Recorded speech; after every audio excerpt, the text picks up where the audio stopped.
My name is Jennifer Hayes, and the night my family disowned me, the sky over Tulsa felt heavier than it ever had before. It was a Tuesday, the kind that fades into itself, when my phone buzzed with a text that cut straight through me. Don't call or come over. We're done. Just 8 words from my mother. No explanation, no warmth, no warning. I stared at the screen until the letters blurred, my heart slowing into something that felt colder than grief. For a long minute, I didn't move. Then I typed 2 words that sealed the quietest goodbye of my life. Got it. That was it. No argument, no plea. Just a door closing on decades of sacrifice. I'd spent years pouring myself into them, paying off my brother's debts, covering my parents' restaurant losses, wiring money for medical bills, always being the dependable one. I never expected them to thank me, but I never expected to be erased either. By midnight, my phone was flooding with missed calls. Mom, Dad, Brandon, my brother, the golden boy. The one who could fail upward and still get applause. Their panic was predictable. I'd been their lifeline, and now the line had gone dead. For years, I told myself loyalty was a virtue. But loyalty without respect is just servitude. If you've ever been used by the people you loved most, you'll understand this next part. That numb quiet after betrayal, when heartbreak feels almost peaceful. Because it's finally over. That night I didn't cry. I just sat on the edge of my bed, the glow from my phone screen flickering against the walls, and whispered the words I'd never dared say before. I'm done. What I didn't know then was that this moment, that text, wasn't the end. It was the beginning of a kind of revenge that didn't break me. It built me. Growing up in Tulsa, our family looked picture perfect. My father, Stephen Hayes, was a local legend, the man who turned a single diner into a chain of restaurants across Oklahoma.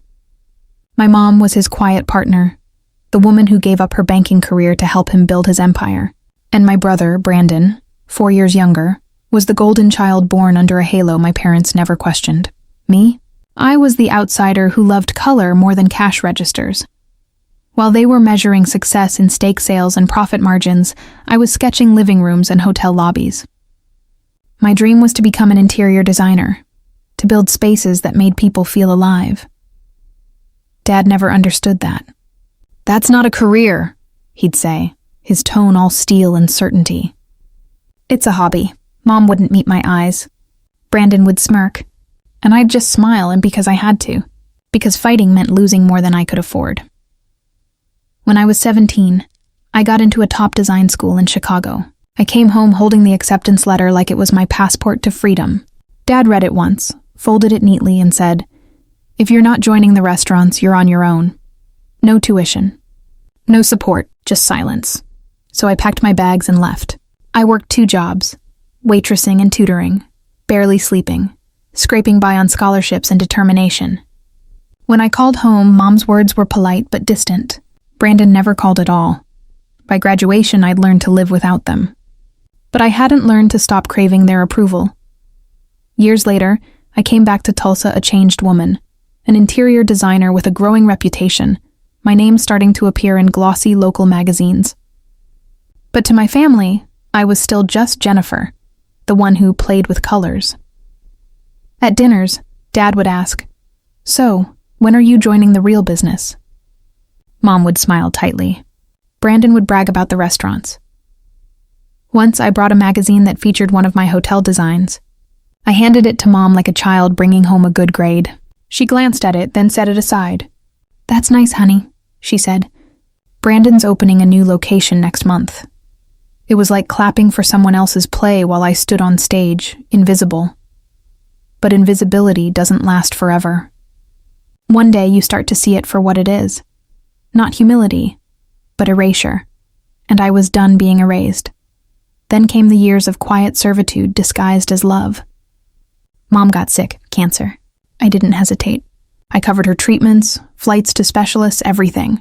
Dad's restaurants started struggling. Competition, bad leases, rising costs. I wired them money. Brandon launched a side business that crashed in months. I bailed him out. Altogether, I spent over $300,000 saving them, not as repayment, but as proof of love. They thanked me with silence.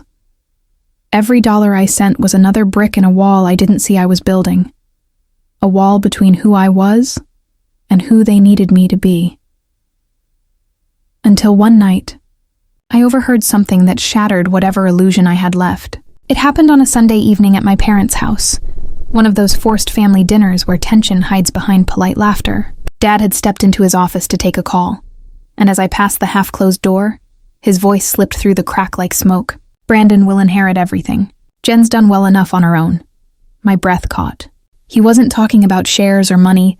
He was talking about legacy, about erasing me from the story I'd helped build. Brandon laughed on the other end of the line. She won't care, Dad. She's got her design thing. Let her decorate her emotions. They both laughed. That sound was the final confirmation. I was a wallet, not a daughter. I left quietly before dessert. The night air bit into my throat as I drove away, headlights slicing through tears I refused to wipe. I kept thinking about that word, inherit. What did they think I'd inherited all these years? Their debts, their guilt, their blindness? 2 weeks later came Mom's text, that cold dismissal that turned pain into permission. It didn't take me long to make a decision. I wasn't going to beg for my place at a table I'd built with my own hands. I was going to build my own table, and make sure they saw it shining from every headline in town. The next morning, I took every leftover invoice, every bank record, every scrap of evidence that I'd funded their survival, and placed it in a neat folder. Then I opened a new one labeled Phase 1. Phase 1 was simple. Rebuild myself so completely that they'd have to remember me by name. I poured my savings, what was left of it, into my business. I rebranded, hired a small team, and took on a risky contract redesigning a downtown boutique hotel that everyone else had turned down. It was a wreck of plaster and debt, but it had bones. I knew if I could transform it, it would transform me. For 6 months, I barely slept. I lived on caffeine and purpose. Every time exhaustion whispered, I remembered my father's voice. Brandon will inherit everything. By the grand opening, the hotel gleamed like liquid gold. The local press called it Tulsa's Renaissance Gem. My name was printed in every article. Investors started calling. That first success was fuel, not finish. I opened a design studio, Haze and Light. Projects poured in, restaurants, galleries, corporate offices. I learned to negotiate like a CEO, not a child asking for permission. Still, beneath the triumph, something quieter grew. Not hatred, just resolve. I didn't want to destroy them. I wanted to live so brightly that their silence became their punishment. A year later, fate handed me the perfect opportunity. Brandon called, voice dripping with panic. Jen, Dad's diner chain is collapsing. We might lose everything. Everything. That word again. I asked, what do you need? Investors, fast. You know people in the city now, right? I could hear the desperation under his casual tone. The same brother who'd laughed about my career was now begging for introductions. I said, send me your business proposal. He did. It was sloppy, inflated, and unrealistic. I forwarded it to my legal team with one note. Let's buy it quietly. Within 3 months, through a shell company, I owned 80% of Hayes Diners. They didn't know. They thought some anonymous investor had saved them. Dad even toasted the mystery partner who believed in family. I sat at home that night with a glass of wine, smiling. Not out of cruelty, but closure. Revenge didn't need shouting. It just needed patience and a good contract. For a while, I kept my distance and watched from the shadows. The headlines called it a miracle turnaround. Local chain saved by anonymous investor. Dad's photo was everywhere again. That same proud smile he used to wear when reporters called him the heart of Hayes Diners. If only they knew whose heart was really keeping it alive. Every month, I read the financial reports from my office downtown. Numbers don't lie. The company was breathing again because I'd cut the dead weight and modernized everything. New menus, better supply deals, honest payroll. For the first time in years, the business was ethical. And quietly, it was mine. I still signed every decision through the shell company, using an intermediary to keep my name sealed. I wanted time. Time for them to reveal who they were without the safety, net they didn't know I'd built, It didn't take long. Brandon started bragging on social media about reviving the family legacy. My father gave interviews about resilience and the next generation. In every photo, they looked like they'd conquered something. They just never mentioned who wrote the victory check. That used to make me angry. Now it just made me certain. Pride without gratitude is just ignorance dressed in confidence. Still, I wasn't done. There was one more thing I needed to see. Not from them, but from myself. Could I face them without flinching? Could I look my father in the eye and feel nothing but calm? I decided to find out. It started with a charity gala. The Chamber of Commerce hosted it every spring at the convention center, a sea of tuxedos and false humility. My company had been invited to sponsor the decor this year, which meant my name would be printed on every program. I knew they'd be there. Hayes Diners was catering the event. The night of the gala, I wore a black gown, simple and sleek, the kind that speaks softly but doesn't ask for permission to be noticed. When I walked in, the lights caught my name on the banner behind the stage. Hayes and Light Design Studio. It gleamed like a quiet confession. I didn't go looking for them. They found me. Dad approached first, confusion chasing surprise across his face. "Jennifer?" he said, the name tasting foreign in his mouth. "Dad." He glanced at the banner again. "This is you?" I smiled. "All me." He hesitated, then gave the kind of hug people give when they're not sure if it's welcome. "You've done well for yourself. Thank you. I learned from the best." He didn't know whether it was praise or a mirror. Brandon joined a few minutes later, glass in hand, voice high with false charm. "Jen, you look, wow. So this is your event?" "Partly," I said. "You must be catering?" He grinned. "Yeah, Dad wanted to keep it in the family." That word again, family. It had been their shield for every wound they'd dealt me. I let it hang in the air, heavy and ironic. When the speeches began, I slipped to the back of the room. The mayor thanked the sponsors, reading names from the program. Hayes and Light for bringing tonight's vision to life, and Hayes Diners for bringing the flavor. The crowd applauded. 2 names, 1 legacy. They had no idea both belonged to me. After the applause, I left quietly. The point wasn't to be seen. It was to know I could leave them standing under a spotlight built by my hands. In the parking lot, the night air smelled of rain. My phone buzzed with a message from my attorney. Acquisition finalized. Full ownership effective immediately. The last 20%, Dad's shares, were now mine. He'd signed them over unknowingly as part of a restructuring deal we'd offered through the investor. Hayes Diners was officially, entirely, Jennifer Hayes' company. I sat in my car for a long time, staring at the message. No victory music, no cheers, just quiet. The kind of quiet that feels like completion.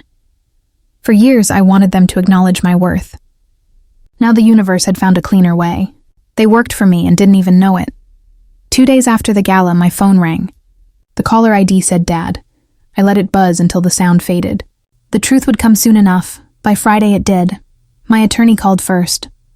They've finally noticed. Brandon's asked for a meeting with the investor group.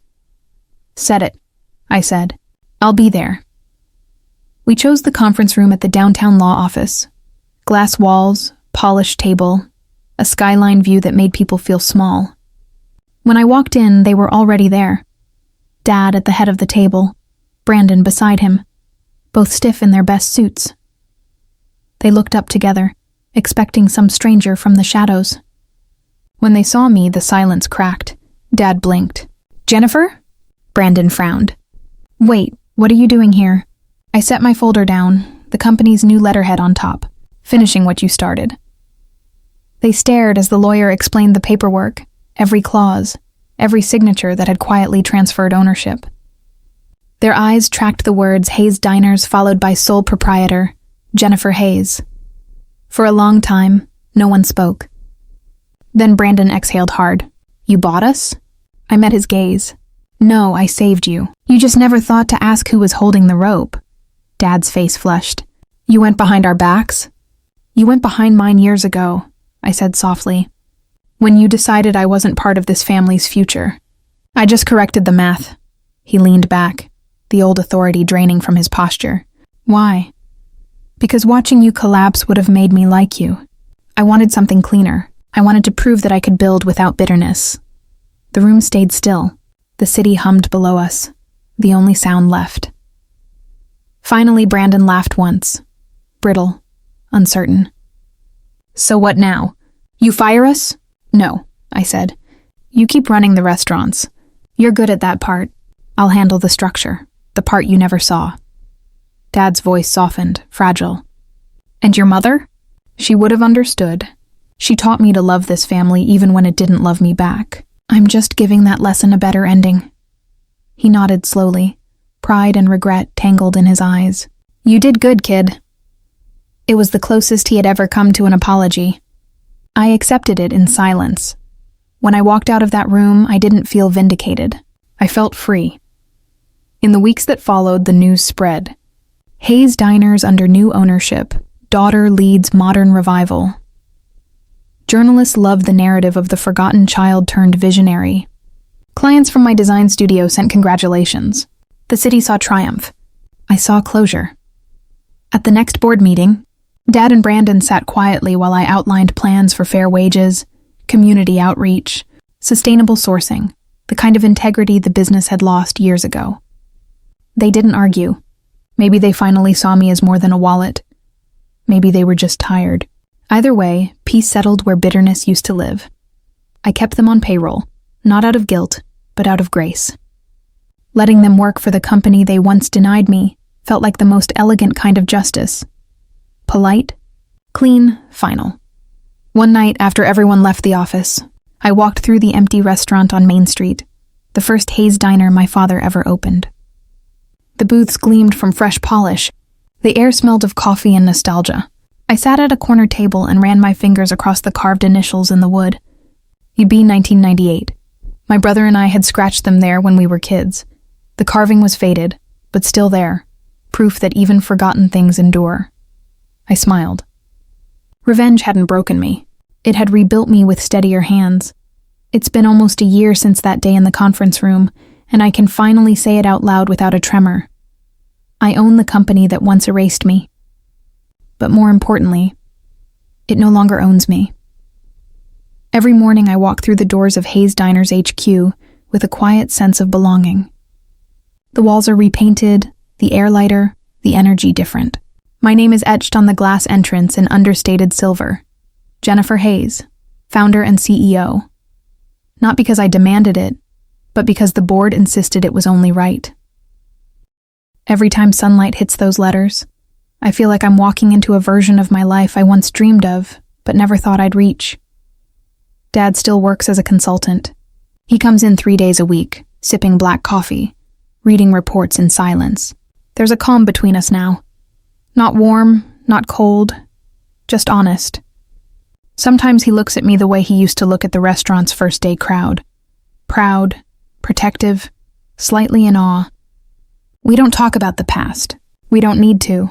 It's written in every improved number on every report. It's in the way he listens now. Brandon still manages operations, though he's quieter these days, humbler, grounded. Once, he stopped by my office door and said, "You're good at this, Jen, better than I ever was."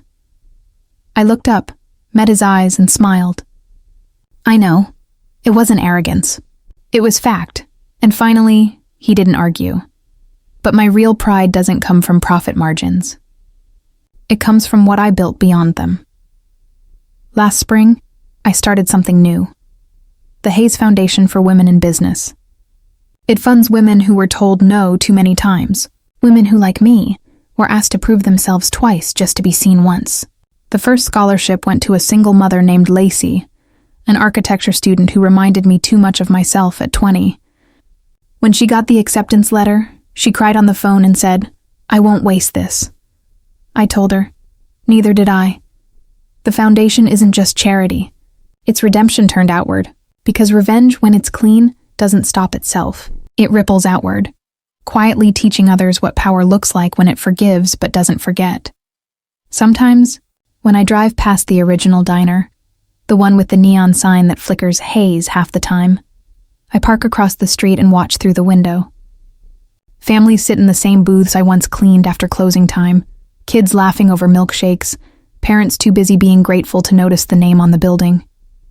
They don't know that the woman who owns this place once ate alone in a city that forgot her. They don't have to. That's the beauty of it. My story doesn't need to be famous to be fulfilled. On weekends, I still design interiors, small projects that feed my creative pulse. There's something poetic about painting walls when you've already rebuilt your own. Sometimes I sketch late into the night and realize I've come full circle. The girl who loved color now fills her world with it. A few months ago, my father came by the studio with a framed photo, one from years ago. It was our family standing in front of the first diner. I was 8, holding a paintbrush, wearing overalls. He said, "You were always the one who brought color into everything." Then he handed it to me and walked away before I could answer. That photo hangs in my office now, right above my desk. I look at it every morning before I start my day. It reminds me that sometimes love doesn't come in words. It comes in the moments when silence finally admits it was wrong. If there's one thing I've learned, it's this. You don't get even by burning bridges. You get even by building an empire on the other side. The people who underestimated you will always hear your name again, not in anger, but in admiration. And that's the kind of revenge that echoes the longest. When I lock up my office each night, I walk past the diner lights reflecting on the street and whisper, "They erased me once. Now they eat under my name." I smile, not cruelly, not bitterly, but with peace, because forgiveness isn't letting them win. It's walking away knowing you already did. In the end, I didn't break them. I outgrew them, and that to me is the sweetest kind of victory there is.